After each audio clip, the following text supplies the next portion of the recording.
Hello, everyone. Welcome back to the Sideline Shenanigans podcast today with Jacob Maggerden. Dalton Phillips. And obviously, welcome back to another week of college football pick'ems. We'll be talking about a lot of fun games here this week. There is some pretty good ranked matchups down the road here. Tennessee back in action, of course. Tech playing in Atlanta. I'll be heading to that one. But before we dive into everything, obviously, leave a like, comment, subscribe. Helps the channel a ton. Obviously, we'll keep pumping out these college football videos every Monday, Tuesday recaps, and then of course you're seeing this on Thursday, so this will be your pick 'em for the week. Obviously, watch out for some baseball content as well, playoff stuff. When they finish up the divisional series, we'll talk about that. Me and Hoppy probably, and then some NFL talk always coming out on Wednesdays. So got a decent group of things coming out and a lot of different content. It depends on what you obviously want to watch, but would love if everybody tuned into everything. Would help out a ton. We'll go ahead and roll on into this first game here. Got South Florida taking on North Texas. Of course, these are two of the teams outside the power that are probably maybe 1 and 2. There's arguments, of course, for a couple other teams, but North Texas has really put themselves in a great situation to be able to compete against South Florida. If they get this win, it would immediately rank them, you would assume. South Florida, I mean, they've got a great season going so far. They have a good win. They haven't really looked bad against anybody other than Miami, which of course Miami is, I mean, I think probably the best team in the country. And the strong showings from both of these teams and their out of conference is important coming into the conference because this is going to be a really tight race in conference play. Byron Brown being the lead guy for South Florida. You can see he's, not a super prolific passer, but he's still done pretty good through the air. Obviously, brings a huge rushing upside as well, being their lead rusher. 10 touchdowns through the air on the season. And on the other side, for North Texas and Maker, 1,200-yard passer, nearly, I mean, a little bit over the 66, 67% mark on the passing there. Of course, he has 11 touchdowns, doesn't have an interception yet this year, which is why this team is so good because they don't turn the ball over very much. But also, they control the ground game really, really well, Dalton. Talk about the ground game for these two teams. Yeah, I'm going to start off with USF. And USF, along with having a great quarterback that runs the ball, they have a split backfield with Sam Franklin and Cortavius Norton. Uh, this team needs to figure out their running back situation a little bit better. Feel like if they can run the ball a little bit better, they can definitely beat more high caliber teams. And I feel like you could be standing a team with like Miami where they struggled against a lot. I know that Miami team's really good. I feel like if they could have ran the ball better against them, they would have stood a better chance, could have controlled the clock a little bit. And then for North Texas, you have a dominant running back. He's established himself over the last 2 weeks. Caleb Hawkins, the guy had four touchdowns in one game, and his backup together, him and Mackenzie McGill. These guys combined together for over 600 yards and 11 touchdowns. You can tell these guys, along with having a good quarterback that controls the rock, they can rely on the run game, and it shows very much why they're 5-0. Yeah, they are very, very good at all aspects of offense. They keep a really strong running game over the last 2 weeks, like you said. He crossed 140 yards in his last game. It was a 99 yards the game before that. But obviously, Hawkins is the talking point of the backfield. He's taken over the job, scoring 7 total touchdowns in the last 2 weeks is just ridiculous.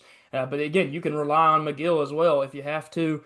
That's a big, big boost for this team, and I expect that they obviously want to get everything going against the good South Florida team. Look at the receiving rooms. Chaz Nimrod is having an unbelievable year. 19 catches for 421 yards is absurd. That means he's basically been the deep guy every single game, making big time plays left and right.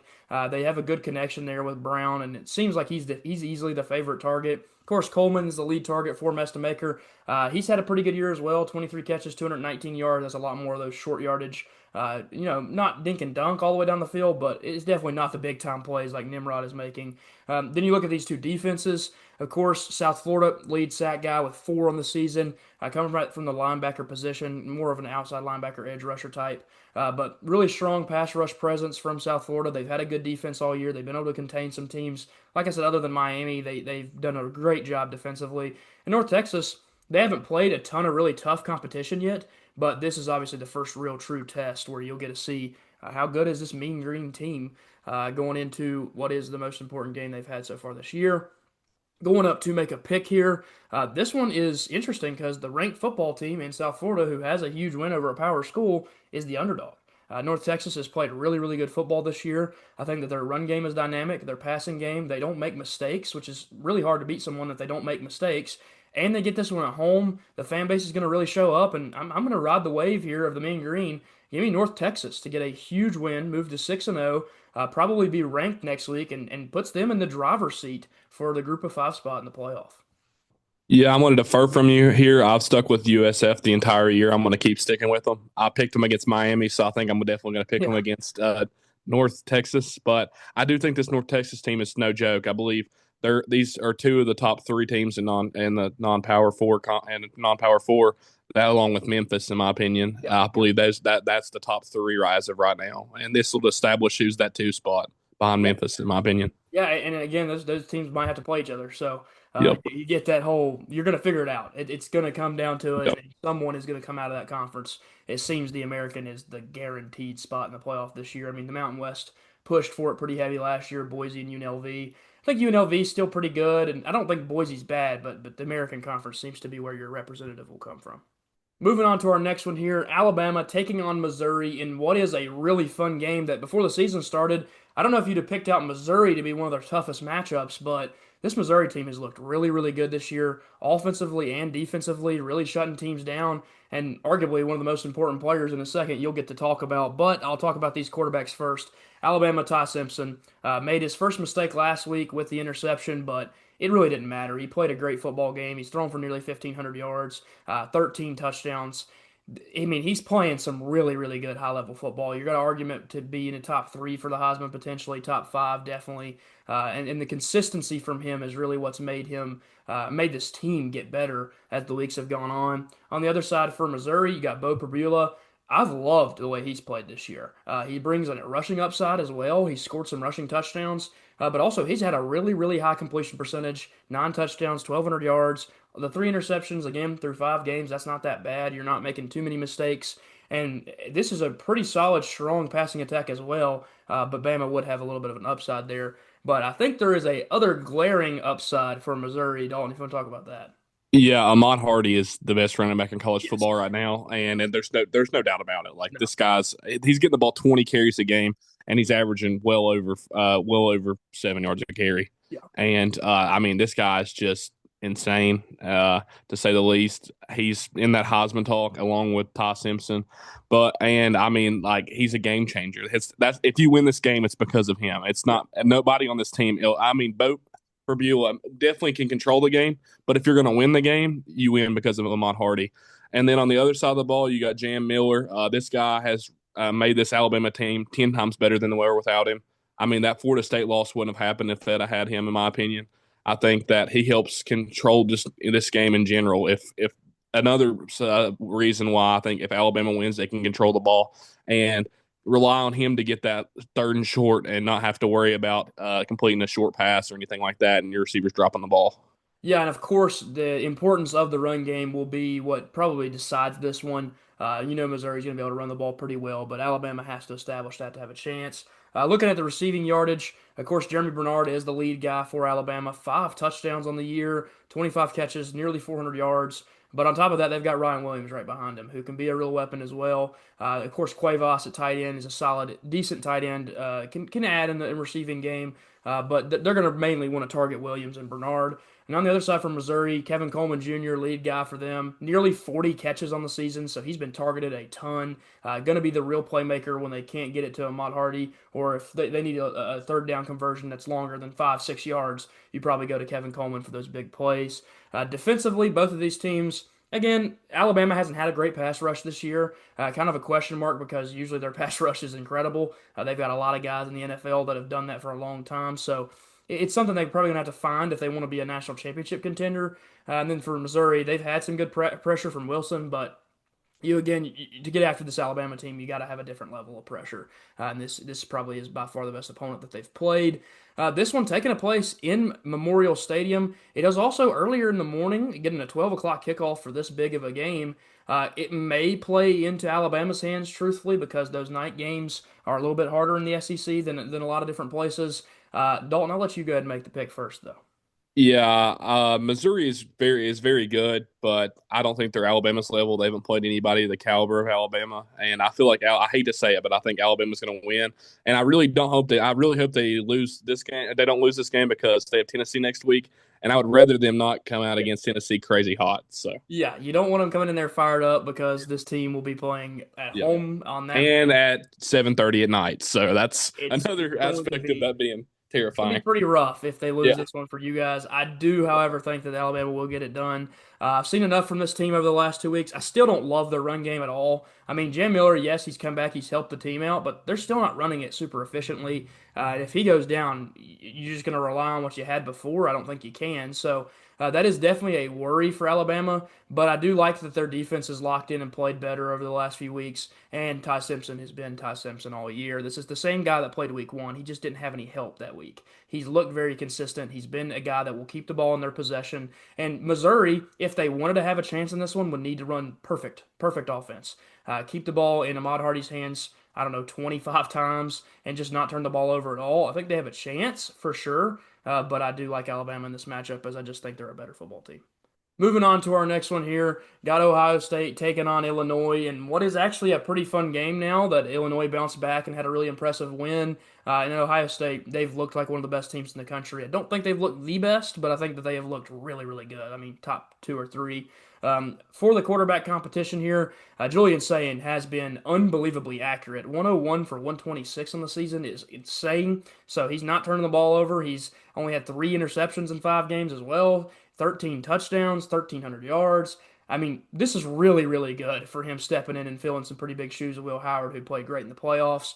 But on the other side for Illinois, they've got a nearly 1,600-yard passer in Luke Altmaier with 12 passing touchdowns, no interceptions. He's having an unbelievable season. Makes you wonder what happened in that Indiana game. Their offense just went stagnant and couldn't score a point. Maybe Indiana's that good, or maybe Illinois was just really off that day. But they've looked very impressive and could definitely give this Ohio State team a pretty good game in Champaign, Illinois. What's your thoughts on the running backs here? Yeah, for Illinois, you have Khalil Valentine and Caden Fegan, and both of those running backs we've talked about a whole bunch. They're Yeah. a great 1-2 punch, especially for backing a quarterback up like Luke Altmaier that doesn't turn the ball over. That's a great thing to have together. Mhm. And then for Ohio State, you have Bo Jackson. He's taken over as the lead back, as you should, with the name Bo Jackson. That guy just is an athlete. With the name Bo Jackson, Yeah. Bo knows, so that Bo knows football. And Yeah. backing him up is James Peebles. Great running back room. It's not nearly as good as they had last year, but it's a great scheme behind Julian Sayin because he's a young guy and having a young quarterback like that, he's not ready for like big moments because this is a huge game. It really is, Yeah. and you have to win this game to stay. I mean, not relevant, but you want to be undefeated in Big Ten because you want to be in that title game and Right. you want to be able to beat the teams like Penn State and Oregon. So I feel like you can't afford to lose to an Illinois team, and those guys are very important in this game, in my opinion. Yeah, I mean, again, Jackson has been incredible. He's taken the starting job. He's ran away with it, truthfully. At the beginning of the year, we're making jokes about it. Like when we picked that Texas-Ohio State game to start the season, we were like, wait a minute, they have Bo Jackson on the roster? Yep. I mean, he wasn't even the assumed starter. C.J. Donaldson transferred over from West Virginia. You just named Peebles, who was probably ahead of him on the depth chart as well. He slid right past those two guys and had an incredible season so far. So, great lead back for them. I'll talk about Beatty first on the other side for Illinois. Really, really great this year. I mean, 569 yards, 32 catches, 2 touchdowns. Easily Altmaier's favorite target. I mean, that's a third of his passing yards.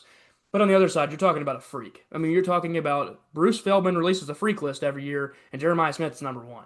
And this guy is an absolute difference maker. He has 6 touchdowns. When you get to the red zone, he is an instant target. It's not even a question mark that if you have 3 plays inside the 10-yard line, he could get 2 of them every single time. That's the kind of guy you trust, you go to. And then they have Carnell Tate right behind him, who's another first-round pick in the receiver room. So to help out Julian Sayin is a big deal. You talked about what the running backs are doing for him. His receivers are doing some work for him, too. And then even Brandon Ennis, who I think most teams would be pretty happy if he was their wide receiver 2, and he's this team's wide receiver 3. Obviously, they've continued to have pressure. Curry having a great season, 5 sacks, being their leading tackler as well with 29. They were able to replace the depth that they lost to the NFL off the edge. And then for the Fighting Illini, they've got to have some consistency here in this game on defense. Just get after them. Don't let them blow you out of the water like Indiana did. If you can stay in it, you're in your stadium, you got a real chance. Again, I think that this is a team that has an inexperienced quarterback in big time games. So if there is any chance at all, I think that favors Illinois there. This spread is looking kind of crazy, almost 17-point difference. I don't think this Illinois team will show up and be a super stud team. I am going to take Ohio State.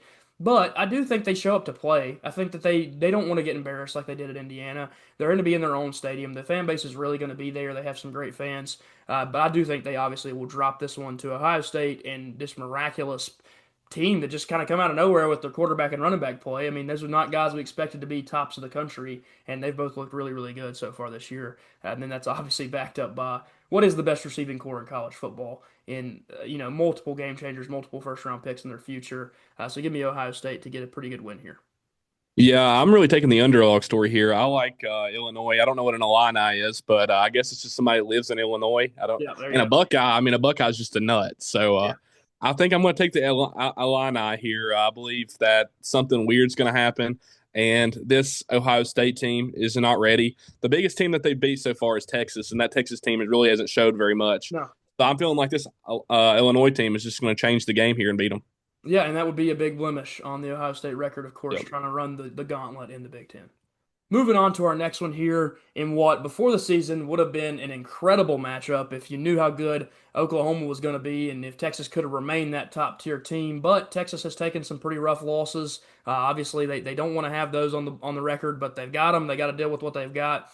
Got to be able to pick up some wins here soon. I do think that Texas is a pretty strong team still defensively. And then Oklahoma, the whole question mark is all about the quarterback play. And if they get their quarterback, I think they're going to be really strong in this matchup. We'll go ahead and look at these passing yard leaders. Of course, John Mateer, a guy that was the favorite in Heisman, probably decently favorited as well. Now hurt with a hand injury. We all know he's been missing some games here and there. If he plays, again, he's a 1,200-yard passer. He's got 6 touchdowns. He brings incredible rushing upside, some of the best in the country at the quarterback position. If he doesn't play, Michael Hawkins will be the guy. He did play in some games last year. I think he threw for nearly, it's close to 800 passing yards. So he has a little bit of experience, but he's still a sophomore, and this would be a really tough matchup to play in the Red River rivalry as a sophomore. On the other side for Texas, however, you have Arch Manning, a guy that has played up and down this year. He's played up against the bad competition, and I don't think he necessarily played horrible last week. He did make mistakes, threw a really bad interception, but he's also the whole offense. He's the guy that runs the ball for him the most. He kind of has to be an instant decision maker. Kind of thrown into the fire, expected to be this superstar, and he just hasn't been that. Still an 1,100-yard passer, still has 11 touchdowns. And like I said, he's their leading rusher on a season that the rushing stats don't look very pretty for this team. Dalton, talk about the running for both of these teams. Yeah, for Texas, Jared Gibson and C.J. Baxter are the 1 and 2 in my opinion, and they run a lot of guys because they can't really figure it out. They can't figure out what's going on, and I don't really get it. I mean, Arch Manning is having a stressful situation so far. It's been real bad for him recently. He's not playing awful, but like you expected a lot more out of the guy, and I understand why because when your backs are struggling like that, I mean, it's putting a big question mark of like what's going to happen, like is this Texas team that bad, but just because of that? And the way it's looked, it's because mainly because of that. And their defense Yeah. hasn't played as good as they're supposed to be. But I mean, I feel like their running back room is really what's killing most of it. And then on the other side of the ball for Oklahoma, along with John Mateer as an excellent running quarterback, I feel like this week will be very important to establish the running game with Torrey Blaylock because Mateer's not. If he does, if they're saying he's going to play, but if he does it's going to be the fact of he's not going to be able to run the ball because he just messed his hand up really bad, and that's your carrying hand, and a lot of situations there. So you have to rely on Blaylock a lot.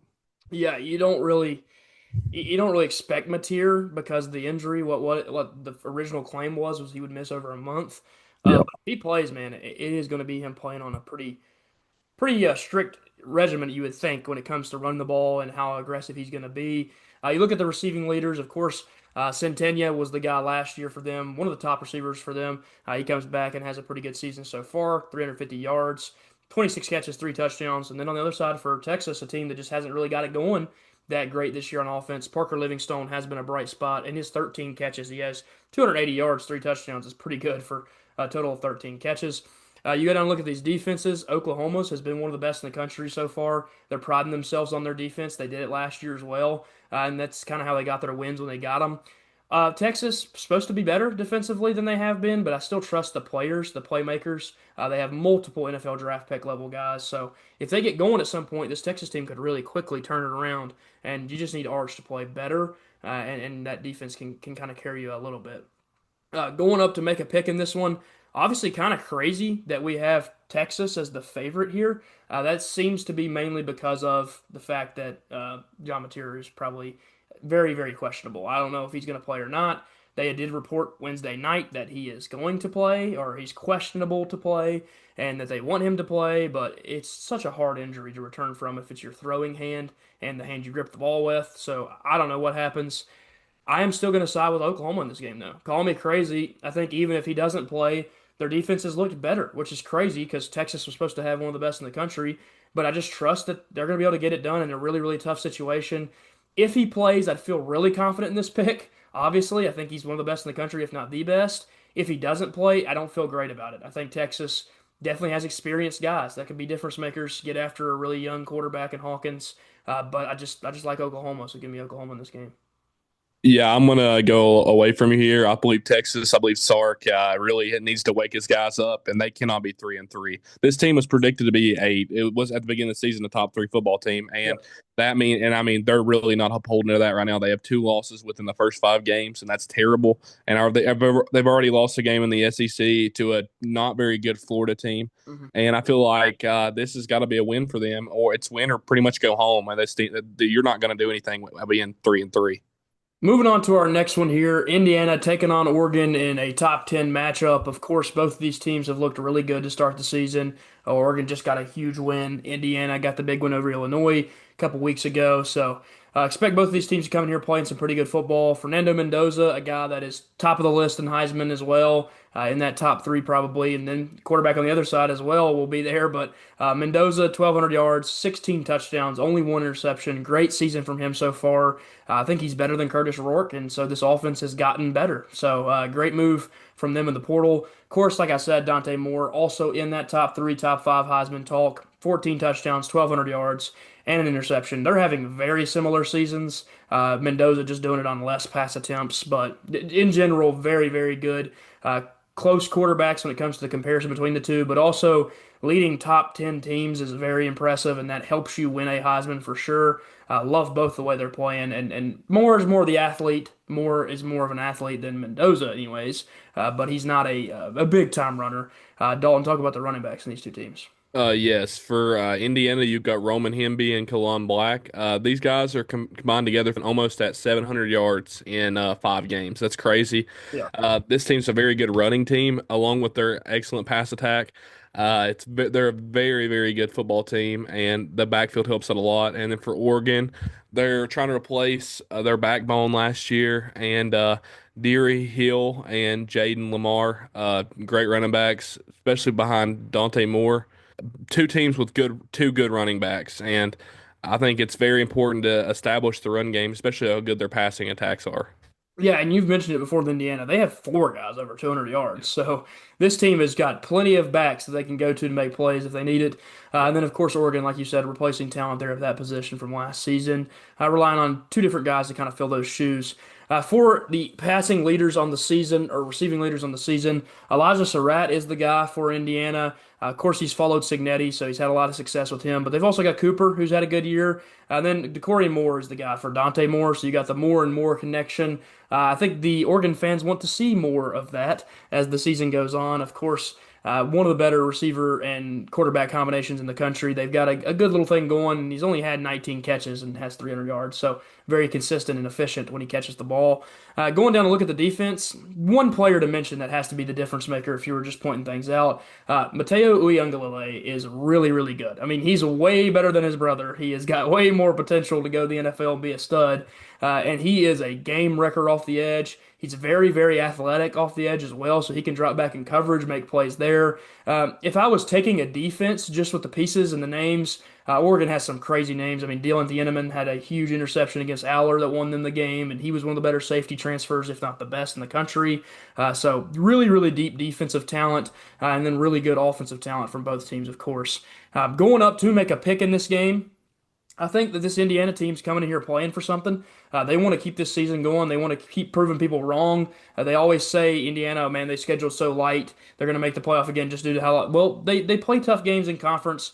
They proved how good they are by beating the brakes off of Illinois. But this is a really, really tough game to go into Autzen Stadium and try to get a win. Dalton, I'll let you pick first here. Yeah, Indiana's got a rough game here. That going to Oregon, that's a tough place to play. But honestly, I think I'm going Indiana. That Penn State win is not upholding itself very good for Oregon. And I think Indiana beats Oregon, and Coach Signetti gets the title again. That all he does is win, and I think he wins this football game. Yeah, and I want to go with you here. I feel like this is a really, really fun matchup. I think two top 10 teams. Like you said, Oregon's best win doesn't look as great, but Indiana, I don't know. I don't know what to say here other than the fact that Signetti wins, and all he does is win. And so if you're going to ride with him, and I think the country's kind of riding with him now, I'll ride with him as well. Give me Signetti with Mendoza, with four running backs that can touch the ball, with two great receivers and an underrated defense. I think Indiana is really, really good. Oregon is an extremely tough place to go in and get a win. It's one of the better home environments in the country. But yeah, we're both just riding the high of Indiana and Signetti. All he does is win. Moving on to our next one here, a battle in the SEC, a team in Auburn that was looking to try to compete this year. Pretty good portal class that they brought in, but they just haven't had what they wanted out of this season so far. 0-2 in the SEC. If you lose another one, you might as well just kiss your hopes of ever making a championship goodbye, and those might already be gone. But also, your season, if you fall to 3-3, like you said with Texas earlier, that pretty much seals the fate of not making a playoff run. And then for Georgia, they have to win this game if they want to have a chance to play in the SEC championship game. You can't be 2-2. You can't be 4-2 because that'll drop you down to outside the top 15 in the country as well. So this is a very, very important one for both teams. Georgia, when it comes to their leading passer in Gutter Stockton, he played by far his best game of the season against Tennessee. He decided to show up in that one and play lights out. Every other game, there's been limitations in his passing game. His receivers, they're still playing pretty well. I think he's what I thought he was before the season started. I think he's a really tough type of guy, a good playmaker, but he's not an elite quarterback. He doesn't make incredible plays left and right. And to win a national championship, I think you have to have that. So I don't know if they're national championship caliber, but I do think he's a good player and he can lead this team to a victory here. And then, of course, Jackson Arnold. I mean, you know the story with him. He's going to get sacked 15 times. He's probably going to run for 70, 80 yards, and none of it will look like he did it because the sack yardage he loses because their offensive line has been abysmal this year, and he's not a great passer. He doesn't make a lot of mistakes, luckily, so Auburn doesn't have those turnover issues they had last year where I think they had like the league lead in the SEC in turnovers, so pretty rough there. But if they have anything to hope on, it's that they can run a really, really strong run game that includes a quarterback and a great running back. Talk about the backs here in this one, Dalton. Yeah, I'm going to start with Auburn, and Jeremiah Cobb is an excellent running back. Along with Jackson Arnold's legs, this guy's very, very good. He's almost as good as the guys on the other side of the ball. This guy is very important. If they do somehow stick in this game, I think he will be the sole reason because Jackson Arnold getting sacked so many times, you got to be able to run the ball and pray your offensive line does something and he's the kind of guy to win a football game like this if he does. And then for Georgia, you got Nate Frazier and Chauncey Bowens and a list of other guys. I mean, multiple other guys.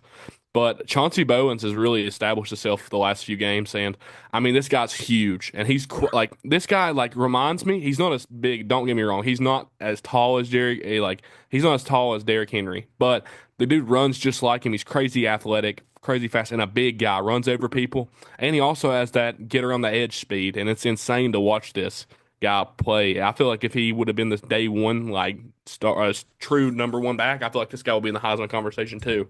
I think they have an excellent backfield at Georgia. They have guys that do everything. And it's just like insane to see how many running backs they can produce. Like they really do give like six running backs carries and the ball out of the backfield.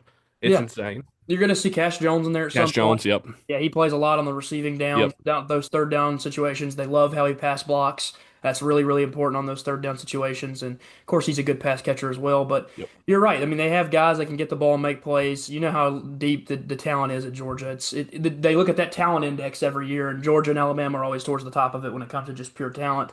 Looking at the receiving core, both these teams have great receiving cores. I think if you had some really top tier quarterbacks here, you're talking about two receiving cores that could look like top five receiving cores. Of course, Colby Young has been incredible on the outside for Georgia. Big monster target, 6'4", going to be a playmaker, can go up and make 50-50 ball catches. And then they have Zachariah Branch, who might be the fastest player in the country. We've talked about it time and time again. He gets the ball in open space and he's gone. He's like lightning in a bottle, can return kicks for you as well. And then Auburn, they have Eric Singleton transferred in, was supposed to be the best transfer receiver. I think if he had a better quarterback, he'd look really good. He still looked great in what he's got. And then they have Cam Coleman, who is one of the best young receivers as well. You got to expect they're going to try to go out and add a different quarterback and try to do things better on the passing side of things for Coleman next year, unless he hits the road and leaves, which could potentially happen as well. But Auburn has a strong receiving core and some real talent. So if Arnold can get going, they definitely have something to go in the passing game. Go down and look at the defense. A name I will just keep shouting out. Chris Cole was literally in his final three and had Virginia Tech on there. A kid from Virginia that we pursued as heavily as we could, but you just couldn't compete with them. When he committed 2 years ago, I didn't have any kind of money in the system. Now, money we have now, if he really did love Tech like he said he did, you might have had a chance to get him. These are the kind of kids when you're talking about Tech's future, they have to target and get. He's an absolute playmaker as a young player for Georgia. One of their best defensive guys. Going up to make a pick in this game, taking place in Jordan-Hare, you know that that's a pretty rough stadium to go into and get a win. Alabama's had their own struggles going in there, and they're usually far better and far more talented than Auburn. But they have a great environment. They're going to have the fan base showing up, but I just think Georgia can't lose this game. I think Kirby Smart knows how important this game is. If he loses this game, you're talking about a season that's going to be, everybody's going to be upset with you. Everybody in Georgia is going to be pretty upset with the way it went. You should have won the games that you lost, and if you drop these two, I don't know. It's going to be a really, really rough road to the playoffs because you'd have a pretty rough loss in Auburn. So I just think they have to get it done. And I think when Kirby Smart's got his back against the wall, I don't think there's anybody else that I would take as a coach. So give me Georgia to get a close win here over Auburn. Yeah, I'm going to go with Georgia, but if not, I think that Kirby Smart might be pulling an Alabama thing and poisoning the trees down in Toomer's Corner. Moving on to our next one here, got Michigan taking on USC in what is an old-fashioned rivalry. These two teams do not like each other, but Michigan, they've gotten better this year. That's the most important part for them. They wanted to see this freshman quarterback step in and become the guy because the quarterback's position has been really, really bad for them the last year. They struggled a lot last year, didn't even have 100 passing yards over their last two games, and somehow still got wins. That shows you how good the team is talent-wise. For Jade Maeva on the other side with USC, great year for him. Nearly 1,600-yard passer, 11 touchdowns, only one interception. I think he's one of the top quarterbacks in the entire country. Had a rough, not a bad game a few weeks ago, but you'd have liked a little bit better from him in those big situations. But still expect a strong game from him here. It'll be interesting to see how these defenses try to contain the two guys. Dalton, talk about the running backs because they're very important in this game. Yes, both running backs have an excellent running back, but I'll start with USC. Wayman Jordan is a stud. This guy totes the rock and is behind a great quarterback like Jade Maeva. And this USC offense is not really known for running the ball as much, but when you have a guy like this, you're going to give him the rock. Yeah. Like he's already got 77 carries. I feel like he should have a little bit more at the way he's doing. And for Michigan, Justice Haynes is an absolute stud. This guy's one of the better running backs in college football. Alabama really misses this guy a lot, and this guy is Michigan's offense, and that's what Michigan does. They run the ball, and Bryce Underwood, like you can see, he only has 3 touchdowns on the year. You know why? Because Justice Haynes has 8 of them. Has 8 touchdowns. Yeah, and Underwood, of course, will do you some work on the ground as well. Yep. He's found the end zone a couple times there. But yeah, I mean, Justice Haynes is an absolute difference maker. We talked about Ahmad Hardy being the best back in the country. Love that because we kind of called that out before the season that he was one of the most impactful transfers. Justice Haynes was the second most impactful transfer at the running back position. He is an absolute difference maker, and if Alabama had him, they would be incredibly scary, probably the best team in the country. So, absolutely is a big loss for that team, and absolutely was a huge gain for this Michigan team. Like you said, I mean, he's having an unbelievable year. It seems like every week he just gets better and better, too. Going down and looking at the receiving corps, Donovan McCulley's been the guy for Michigan. Good improvement there in the receiving game in general. Quarterback play has helped, so that definitely improved things for him. And then Mekhi Lemon on the other side. This kid is incredible. I mean, 600 yards almost, 35 catches, 5 touchdowns. Every single time they needed a play, they went to him. He is an instant playmaker. And again, an absolute difference maker in this game. I don't know if Michigan has someone who can cover him, and that could be something that scares you in a game where you're going to Memorial Coliseum. Obviously, the defenses USC, they have question marks about their defense. Lincoln Riley always does. They're not playing bad football this year, but they've lost games due to the score. They gave up so many points, that's why they lost. And then for Michigan, defense is what they pride themselves on. They are a defense and run the ball team. They always have been. They will probably continue to be so. And we had them before the season started as one of the best teams in the Big Ten, and so far they've proven they can be up there in that competition. Going to make a pick in this one, actually seeing USC as the favorite, and the ESPN matchup predictor really loves them here. Getting the home game. Dalton, what's your thoughts here? I do believe this is going to be a close game. I don't know what the ESPN analytics team is doing right now Yeah, it's because crazy. I do not think this is a 70-30 game here. No. I believe this is a like it's going to be a one score game. I just don't think that USC can beat a big powerhouse team like Michigan is. Michigan is one of the best teams in the Big Ten, and they've Yeah. proved that. And I believe that this team will be a contender. Depends if they can win that Ohio State game in the future. And I believe it's Michigan and their defense and their running game is what helps it out a whole bunch. Yeah, and I'd be hard pressed not to say that Michigan is going to be the better defensive team. I'd be hard pressed to say they're not going to run the ball better. That's two of the best things in the country is the Michigan run game and the Michigan defense. However, I just like USC in this one. I don't know why. They always seem to catch some big game. They're getting it home, which is a big deal because Michigan has to travel from Michigan all the way to Southern California to play. I think that the matchup in quarterback play, I think Maiva's just more experienced. Obviously, he's not a freshman. His receiving room and Mekhi Lemon might be the best in the country with, Jeremiah Smith and a few other names we've mentioned today. He's definitely in that conversation. So I find it really, really hard that Michigan's going to be able to control all that. And then they have Waymon, and you named him whenever you talked about running backs. He's having a great year. He's nearly as good as Haynes when you look at the statistics. So I think that their offense is really, really good. Lincoln Riley always seems to find a way to get one of these big wins. So give me USC getting a huge win over a top 15 Michigan team. And this really boosts the schedule up for like a Notre Dame later in the year when they play at USC. Moving on to our next one here, Arizona State taking on Utah in what is a really important game in the Big 12. We both mentioned it how you can't really drop a game in this conference if you want to be an at-large team. I think Arizona State already dropping the one game they have against Mississippi State going to hurt their at-large chances. If they run the gauntlet the rest of the way and then lost in the conference championship game, I don't think they'd be punished for it because they said something about kind of trying to not punish you for playing in your conference championship game. But if you already have a loss in the Big 12, it's hard to do that. So they're going to probably want to win out.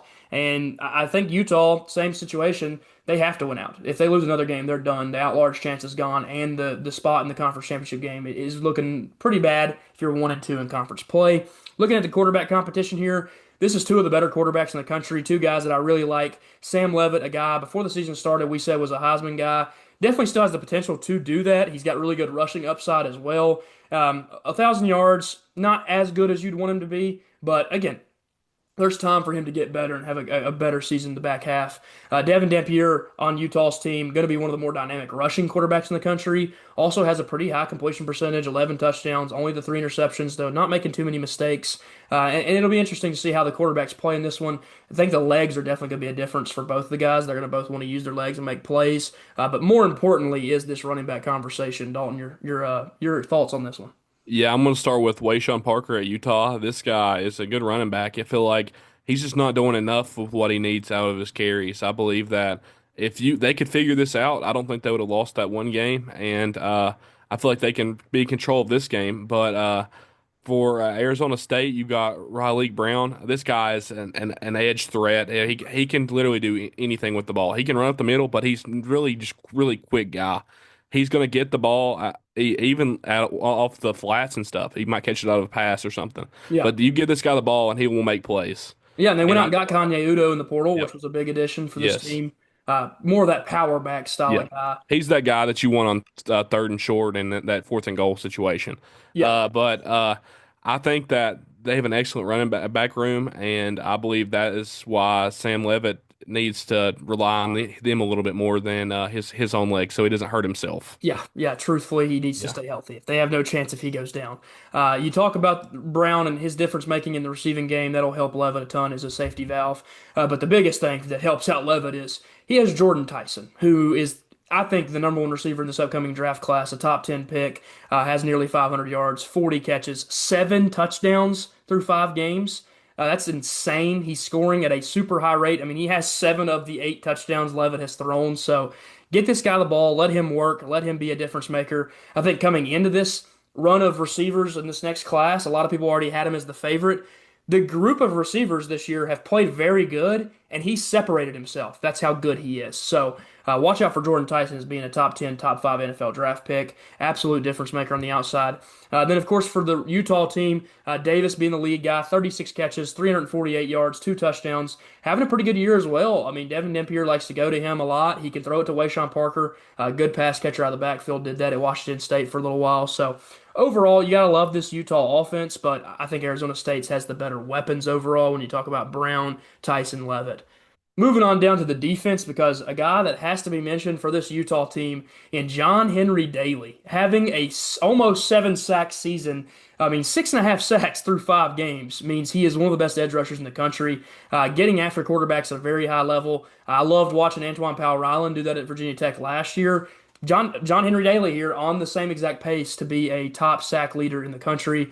And of course, Arizona State in their own right has a solid defense, but they don't have anybody matching up with as good as Daly there has been. You talk about Utah, one last talking point that could definitely give them an advantage in this game. Their offensive line is one of the best in the country, if not the best. They have a future top 10 draft pick on the offensive line, so they're able to match that top 10 draft pick that Arizona State has and Jordan Tyson with Fanu on their side playing offensive tackle. So be a really, really fun game. I think I trust Utah's defense better. Obviously, going to make a pick here, taking place in Rice-Eccles. We've heard about the stories of how difficult this place is to go into play. Maybe the toughest situation to play at in the Big 12. Dalton, what's your thoughts here? Yeah, another game that I don't believe in the analytics team at ESPN. I don't know what's going on there. We've been Yeah. checking up on them the last few weeks. There's like I don't know who they have there, but I think it's the same people they put in that's the AP poll too. Yes, Uh, yes. and I'm honestly going with ASU here. I feel like they have so many weapons, and this Utah team is good. Don't get me wrong; they have a great offensive line. They are a team that can win ball games like this. But I believe this Arizona State team has too many weapons to lose this football game. Yeah, and I'm actually going to side with you here. I think Arizona State's going to win this one, and it is a big. I mean, technically a decent little size upset. I mean, a 5.5 point spread, like you said, a 70% prediction on the matchup predictor. But I really like Arizona State. I think they've started clicking. Their offense is going better than it was. I love Levitt. I think that Brown stepping up and taking over that Scottaboo role, and he's not the same kind of player. He's not that much of a difference maker, but he's done a pretty good job. And then they got Jordan Tyson, who could arguably be the best receiver in the country, one of the best for sure, and I would say the top guy in this upcoming receiver class. So I really like this Arizona State team. I don't think that they're on all sides better. Their defense probably ain't as good. Their offensive line probably ain't up there, but man, when it comes to the playmakers, I think they're better at that position, and that's what wins you games. I also love their coach, Kenny Dillingham, so give me Arizona State to get a huge win and continue undefeated in the Big 12. Moving on to our next one here, of course, Virginia Tech taking on Georgia Tech in a matchup taking place in Atlanta. This is not a fun game for us to have to play right after losing to Wake Forest. Georgia Tech is hot. They're one of the better teams in the country. Their defense is great, but their offense ran through one guy who I'll talk about in just a second. Of course, for Virginia Tech, 2-4, 1-1 in the ACC, a game you should have won last week. If you didn't make a ton of stupid mistakes, you would have easily won that game. Kyron Drones comes out leading us. He's not having a horrible season, but by no means does this look like a fifth-year senior, look like a superstar that we all expected him to be. He's also, in my opinion, throwing the ball way too many times. I mean, we've seen a lot of these teams here. None of them had guys throwing almost 200 passes in 5 games or 6 games now for us. I don't love that. I don't think he's that kind of quarterback. That's just not his style of play, so this doesn't fit him to keep doing that. I think that that's kind of hurting him pretty bad on the season. Still has 9 touchdowns, 1,200 yards. And then, of course, on the other side for Georgia Tech, this is a guy that he would be in the Heisman conversation if he just played more football. He kind of has to stay out of games due to the fact that he runs the ball a million times. I mean, he has 73 carries as a quarterback, which is ridiculous. But he also has a pretty high completion percentage, 3 touchdowns, only 1 interception, 758 passing yards. But you know what he's going to do, and it's going to be all on the ground. Dalton, talk about the running backs in this game. Yeah, along with Georgia Tech's having Haynes King, they also have Jamal Haynes, which was a great running back. I talked to him at the beginning of the season. He was one of my guys that I thought maybe would be one of the better running backs in the country. Yeah. He's not shown that much this year because Haynes King has carried the rock so much. And then for Tech, you have Terrion Stewart and a bunch of other guys. I'm sure you'll know them all. Yeah. And I think that if Tech would figure out their run game, they could rely on this like they did last year. I Yeah, think they could win one big game like this Georgia yeah, they Tech can game. find a If they game. You could find a win like that because especially against a team like this, because a Georgia Tech team, if they you see how close they've played with everybody. They don't go out and just stomp everybody they No, play because of their lack of like being able to pass the ball. That's how you get and like they just control the clock so much. If you could run the ball against them and be able to dominate with that, I believe you could pull through a win like this. yeah, you have a chance in this game Yeah. for sure. Georgia Tech isn't a juggernaut. I do think that they play really good football in the way that they want to play it. So they rely on their offensive line, they rely on their running quarterback and their running backs. Terrion Stewart potentially could be not full health in this game. If he isn't, Tech has no chance. You're right; they have to establish the ground game. If they don't have that, they have zero chance against Georgia Tech. Shoulder injury. He was having an awesome week last week, and then he has to go out with that. So if they'd have had him last week, I think even with all the dumb mistakes, all the stupidity, we would have won that game if he'd have been healthy and ready to go. I mean, he was great when he was in. Marcellus Hawkins will be the lead back. I think we'll have a different mix of guys behind him. Prelo seems to be the guy they're going to most often. To kind of in the receiving game, can't really be a north-south runner. You know, he's not a big dude. But it's going to be interesting to see how he managed that. Going and looking at the receivers, Canyon been the guy for Georgia Tech, big target on the outside. But again, they don't throw the ball a ton, so he's more effective even in the passing game or the running game because he can block. Big receiver. For Virginia Tech, it's Donovan Green, Aiden Green. There's a couple names to watch out for. Would have loved to seen Benji get going more this season. Just doesn't seem he's been as effective in the offense. Cam Seldon, I think, is a player we need to use more often that we just haven't. And then Takai Heath got going last week with the touchdown. So a lot of different targets out there, guys that could be playmakers, but we just haven't seen them step up to the level we need them to this year. And hopefully this is the game that they find something and get going. Going down and looking at the defensive statistics, of course, Kelvin Gilliam, he's the senior leader for this defense. He's a really good player. Kamari Copeland on the inside is a really good player. And Tech actually has a pretty strong defensive line, good edge rush, but they just don't have what they had last year. They didn't have an APR. They don't have an Aeneas Peebles. They don't have a real top tier NFL draft pick difference maker. But I still trust their defensive line. They're coached well.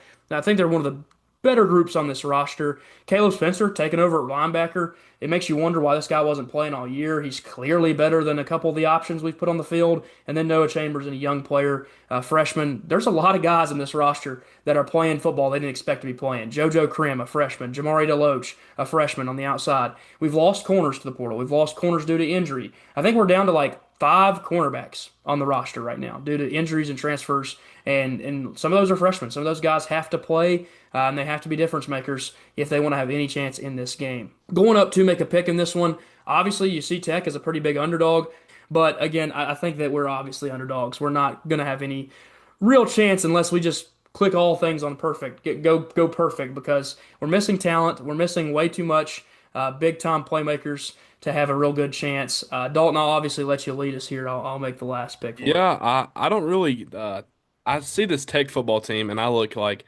this team could be pretty decent. They should be probably 4-2 in my Yeah, opinion. I mean, there's They're games they shouldn't have Yeah. lost. Yes. And because those first two teams were good SEC teams, and I understand losing to Yeah.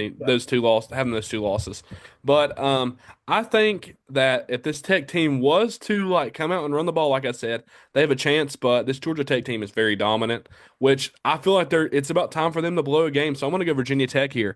I was not going to pick that, and I thought about last second. I think that you're going to be in the stands. I know you're going to be a little bit loud, even though you're not the loudest guy. You just gotta. I don't know. I just feel like a weird thing because Georgia Tech is known for like blowing a game like this, like they did last year. They just blow a game that they shouldn't lose to, and I feel like this is going to be it. This is going to be that upset of the year, in my opinion, for Well, I would Virginia. be crazy to let you come on the podcast and pick Tech and me not. I wasn't leaning towards Virginia Tech. I'm gonna be honest with you. I'm Yeah, I know leaning you were. towards I had to Georgia pick them Tech. for you. I had to pick them for you. I know you weren't. Yes, I could he tell. he has coerced me into taking Virginia Tech as well. I think this is a game where I do like our spread. I don't think they're going to blow us out because, like you said, they play really close games, and their whole goal is not to beat somebody by 40. Their goal is to get up by 7 and then run the ball 100 times. So I do think it could be close.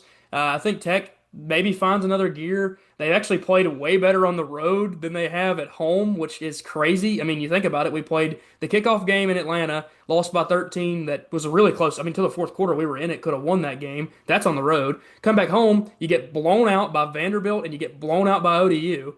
That's at home, embarrassing losses. You beat Wofford, who you could have beat if you were playing anywhere in the entire country, in the world, probably. They're one of the worst teams I've ever watched play football. Then you go on the road and you get your other big game where you played good and you won. So maybe the road is what Tech needs to do. I don't know why the home games aren't working out for us. We go into those maybe a little too confident. I don't know how you're confident when you're 2-4, but I don't know. I'll go with you here. I can't pick against my boys if you're going to pick them. So give me Tech to get a crazy upset. Don't love it. Don't think that we have the greatest chance in the world. But if we get things clicking on all cylinders and Terrion Stewart has an unbelievable game like he did against NC State, there is a real chance it could happen.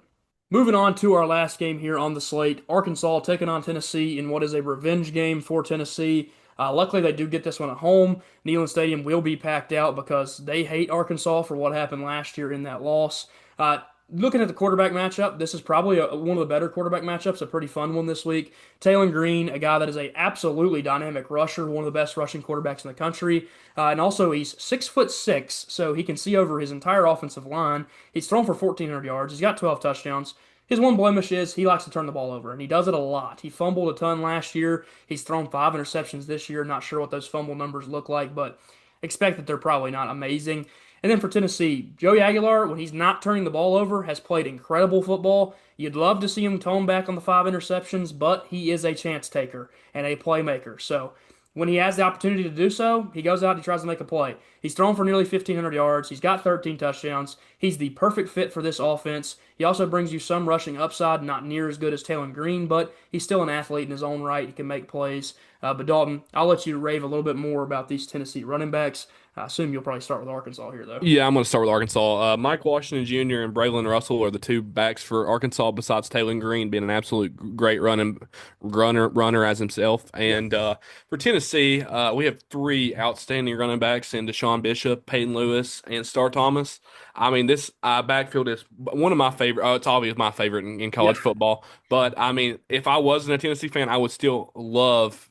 There's no chance I wouldn't be a Tennessee fan. But if there was somewhere out there and I wasn't, I would still like this backfield because you cover all the scheme of a running back. You have the guy that goes in and is a power back in Peyton Lewis, Deshaun Bishop, your big playmaker. That guy's going to make a play for you, and then Star Thomas that can do is a dynamic guy that can catch the ball out of the backfield and also can run the ball pretty well.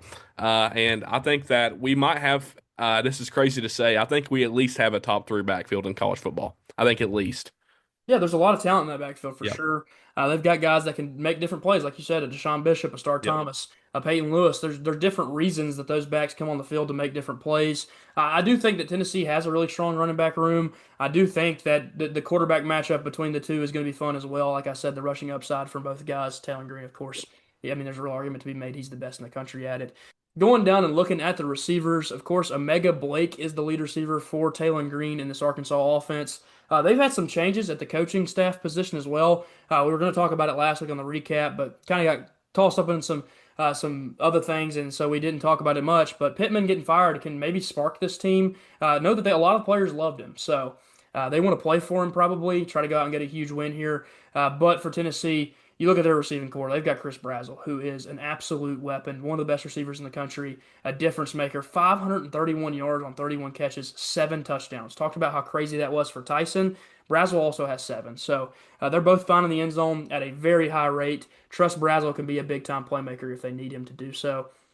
You go down and you look at these defenses. Arian Carter, probably the name to mention the most on this Tennessee defense, has nearly 50 tackles in 5 games. So 10 a game. He's all over the place making plays, can fill run gaps, and can also be a decent little pass coverage guy. They need to get this cornerback room back and rolling. I don't know the exact health status of all their players, but I don't think they're fully healthy yet still. And they definitely need him back for next week, so maybe rest him one more week here. Then you look at, of course, the defense in general. Both sides going to have strong defenses. Both of them like to pride themselves on their defensive play. Going up to make a pick in this one, I'll obviously lead us. Let Dalton sit there and give him a little ramble after I get done. But I think that they're 12.5 point favorites for a reason. I think Tennessee is a far better football team, but I think they were better last year too. There is some concerns in the fact that Arkansas may play for their coach in Pittman. They may play the hardest game they've played all year just in kind of his honor of getting fired because, again, I think the players really liked him. That's the sentiment you get. They have Petrino, who kind of seems like he knows what he's doing. Obviously, one of the most iconic coaching moments in history with the neck brace on. But Petrino's offensive mindset is incredible. I mean, they run a very fun, high level, high powered offense. But Tennessee's better. Tennessee's just a better football team. They are better on offense, better on defense. I like their playmakers at every position. Joey Aguilar's a better quarterback than Taylor Green. I hear all this conversation of Green being a Heisman candidate. Why can't Joey Aguilar be a Heisman guy? Why can't he be a top finisher, a top contender? If he goes out and beats this team, goes to 5-1, and has a chance to beat the team he could play next week, why can't he be the Heisman favorite? So give me Tennessee, and I think they actually will cover this spread. I love them at home in a revenge game over Arkansas.